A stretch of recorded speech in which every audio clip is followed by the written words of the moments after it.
It's time for It's a Constituency Knockout, where we pit two MPs against each other to find out who represents the crown jewel of constituency and who is from a rotten borough. Contestant number one, what's your name and where'd you come from? I'm Charlotte Nichols and I represent Warrington North. Welcome to the show, Charlotte. Contestant number two, what's your name and where'd you come from? I'm Nigel Huddleston and I'm from Droitwich and Evesham. Welcome to the show. Let's start with contestant number one, Charlotte Nichols. Welcome to the show. Thank you for having me. You've been an MP since 2019, but you're sort of, I was looking up your biography, you're sort of Labour royalty because you were, I think your father was the head of the TUC, so you've been presumably steeped in politics from a young age. Yes, very much. So it was Betty Boothroyd that got me interested in politics as a kid. I loved to see her in the chamber, sort of presiding over all the braying men. Absolutely. It's funny, I had a researcher who watched every single PMQs that David Cameron did before he applied for a job. There are people. Did you spend endless hours watching Betty Boothroyd on YouTube? Oh, absolutely. And I particularly loved watching PMQs when I was on study leave in sixth form with the dog. It was very much a good part of the week. So very exciting to be there in person as a grown-up. The reason we do this show, this part of the show, is to give MPs a chance to talk about the hard work they do behind the scenes, which in my view, as a former MP, doesn't get enough coverage or credit. So tell us, Charlotte Nichols, what's in your post bag? What issues you're campaigning on in Warrington North? Well, there's lots going on at the moment, and particularly with the mental health bill back in Parliament. I think that's probably the biggest issue that we're working on at the moment. And I'm forever lobbying Wes Streeting for a new Warrington hospital. So we shall see in the spending review next week. Brilliant. And are you pleased with the by-election result in Scotland? Has that gone down well with Labour MPs? I think you're on the left of the party, but has it gone down well with all wings? Oh, absolutely. Everyone always loves to see a Labour gain, and especially against the SNP ahead of the Scottish Parliament elections next year. A hopeful sign. Brilliant. Now, let's turn to Nigel Huddleston, Conservative MP since, I think, 2010 off the top of my head, Nigel. 2015, I'm afraid. I've not been around that long yet. You seem like such an old soul. Welcome to the show. I knew, I feared coming on this show. I was like, I'm going to give you 15, 20 minutes just to take the mickey out of me. And I'm regretting it already. Now, you, of course, are Mr. Digital. You were the digital minister in the last government. The House of Lords has been having a big old ding-dong with the Labour government about artificial intelligence and copyright. 4 times we have sent back amendments to the House of Commons saying that AI companies should be more transparent about the copyright material they're using. What is the Tory position? Well, indeed, we've got grave concerns about it because it undermines creative industries, which I know you're incredibly passionate about as well, Ed, and have been for years.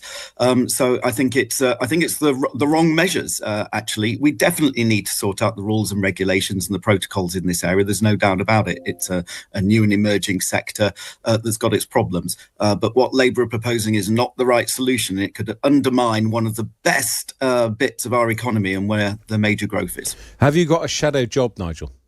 I am co-party chairman, so that's my shadow job. What do you? So Dominic Johnson is your co-chairman, isn't he? He is indeed. He's a member of the House of Lords. He does these completely bizarre videos where he waves his hands about all the time. Do you support those crazy videos? I love his energy. What do you think about the fact that the Tory party only got 6% in the SNP in the Scottish by-election? Has basically been completely replaced by reform in the polls. Isn't it time for a change? Well, look, I do think it's time for a change. We need a Conservative government back, given the disaster we've got at the moment. But look, when there's a perception that you're not going to win, you get squeezed. And that's what happens in by-elections and other things. So it wasn't a great surprise last night, but it's disappointing. But we'll be fighting back. We're in a tough position at the moment, but I can assure you we will be fighting back. We've got a long way to go yet. And you heard me say to Charlotte that the purpose of this part of the programme is to give you a chance, Nigel Huddleston, to talk as a MP about what you do in your constituency. What's taking up your postbag? What are your big campaigns in Droitwich and Evesham? Well, a lot going on, a lot of businesses concerned about the national insurance rises. In particular, I've got a lot of hospitality, leisure, retail really being hit by tax increases, business rates increases, and so on. Solar farms is a big issue in my patch as well. A lot of agricultural land looking like it's going to be taken over with these solar farms. We need this energy, but it needs to be in the right place. And house building as well. Angela Rayner decided she would cut housing numbers in Birmingham and whack them up by nearly 80% in Worcestershire. So you can imagine how well that's gone down. Yes, it's always a huge issue, particularly for MPs with rural seats. Now, it's time for the contest. We're going to go back to Charlotte Nichols because you were first. Give us your first fact about Warrington North, Charlotte Nichols. So I think one of the facts that people will be very excited by is the fact that Warrington manufactures a fifth of the world's gin, a third of the country's gin. So that's been continuously running as a gin still since 1761, 11 million litres a year. And we also make a lot of the country's tonic too. So if you're enjoying a gin and tonic, there's a good chance that some of your glass was made in Warrington. That's amazing. I do. I have 2 gin and tonics a night. That's my strong link with Warrington. That is brilliant. Nigel, as I'm a gin and tonic addict, you might well be going down in the first round, but have you got a good fact to counter Charlotte's? Well, first of all, I don't believe for 1 minute that you just have 2 gin and tonics a night, Ed.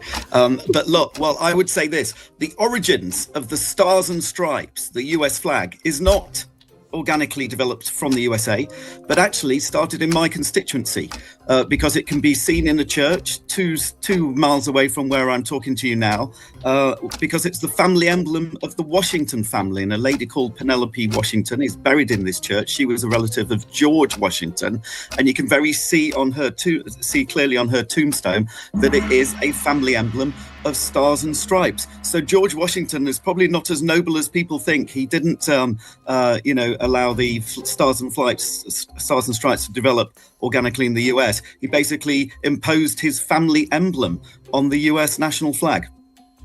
There's a lot of people who go to this church to look at it. Yeah, quite a lot of Americans, actually. It's not particularly well known, which is why you've given me a great opportunity to talk about this.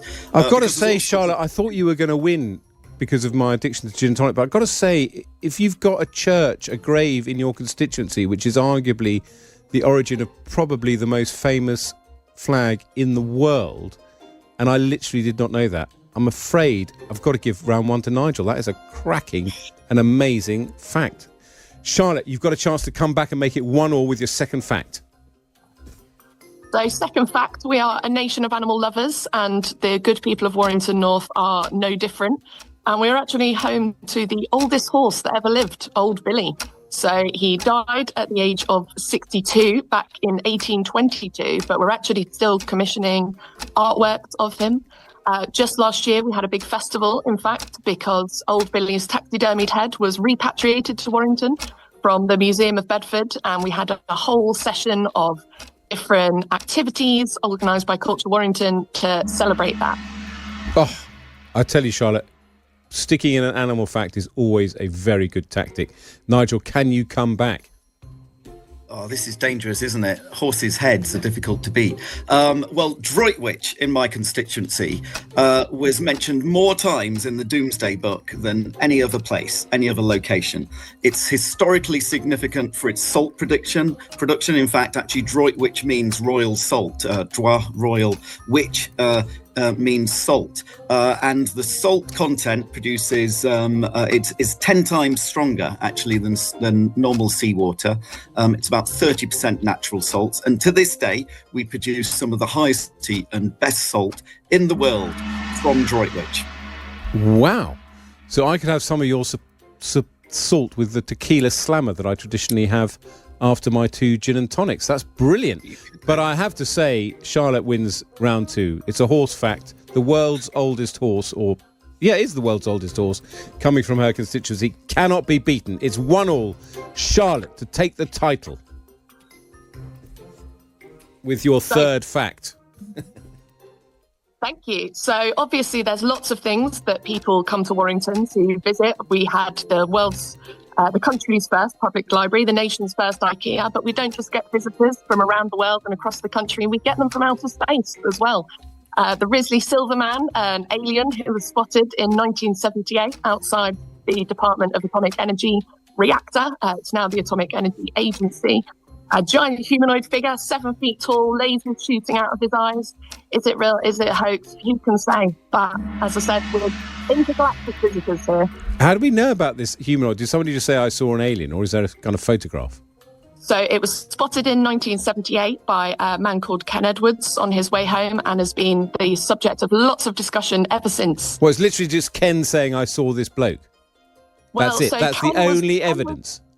Ken was the person who spotted it, but obviously there have been many people who've come along to see. The police obviously had to go out to investigate. It was the biggest news back in 78 and still a mystery to this day. Oh, Nigel, can you come back from the fact that Charlotte's been visited by aliens? Well, I hope so, because all of us have something to be grateful for because of things that happened in my constituency. It is the foundations of parliamentary democracy. Back in 1265, we had the Battle of Evesham. Simon de Montfort rose up against the king. Simon de Montfort allowed, sorry about this, Ed, the first commoners to be representatives when he convened the first parliament, including commoners. Unfortunately, he died in the Battle of Evesham, but to this day, it is a really important part of the progression of our parliamentary democracy in the UK and around the world, and also was just nominated as the second happiest place to live in the country. Really? That's hilarious. I'm afraid, Charlotte Nichols, you haven't won. I'm giving it to Nigel Huddleston. I think it's a good thing to say that, you know, you've been visited by aliens, but I think on the basis of one eyewitness account, every single MP could come on this show and basically say their constituency has been visited by aliens. And I have to also give it to Nigel, because our listeners are very excited. They want to know the church and the village where Penelope Washington is buried. I think it's Wickhamford.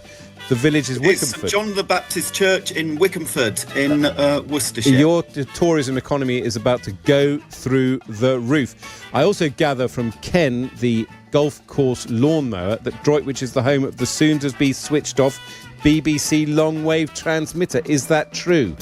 It is, though I think we managed to get it listed, so that's a good thing. It's also where the Rick Mail Comedy Festival is taking place, because he's from Droitwich as well. It's amazing. You've got a listed long-wave transmitter. Nigel Hudson, the Conservative MP for Droitwich, even Charlotte Nichols, the Labour MP for Warrington North, thank you both so much for coming on It's a Constituency Knockout, talking about the hard work you both do as MPs and coming up with some fascinating facts about your constituencies. This is Ed Vaizey on Times Radio in association with ServiceNow. Find out how AI agents can work for your people at servicenow.com.